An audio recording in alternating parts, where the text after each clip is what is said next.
জান্নাতের এই ঘটনাটা শুনে আপনি খুশিতে কেঁদে দিবেন। আমার আল্লাহ কঠিন হাসরের দিনে দুইজন বান্দাকে বলে, হে তুমি জাহান্নামে যাও, তুমি জান্নাতে যাও। যে কে জান্নাতি বলেছে সে দূরে দূরে জান্নাতের মধ্যে ঢুকে যাবে, আর যে জাহান্নামে যেতে বলছে সেও দূরে দূরে জাহান্নামের দিকে ধাবিত হতে লাগলো। তখন আমার আল্লাহ খেয়াল করলো, তখন জিব্রাইলকে বলে, জিব্রাইল ও কি জাহান্নাম ছিলে না, ও এইরকম দূর দিল যে? তখন ওকে আবার ডাকো। তখন ডেকে আনলো। তখন আল্লাহ জিজ্ঞাসা করে, হে বান্দা, তুমি জাহান্নামে এত বই সম্পর্কে তোমার ধারণা নাই, তুমি কি মনে করো?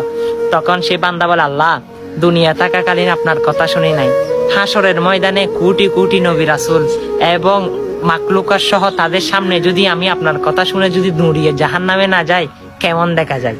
আমার আল্লাহ বলে, হে বান্দা, তুমি দুনিয়াতে আমাকে এত ভালোবাসা দাও নাই, হাসরের ময়দানে এসে এত ভালোবাসা দিয়েছ, যাও সেটার স্বরূপ হচ্ছে তোমাকে আবার জান্নাতে পুনরায় দিয়ে দিলাম। সুবহানাল্লাহ। তখন দৌড়ে দৌড়ে তিনি জান্নাতের মধ্যে প্রবেশ করবেন। হ্যাঁ, সেটি আমার আল্লাহ এত দয়াবান।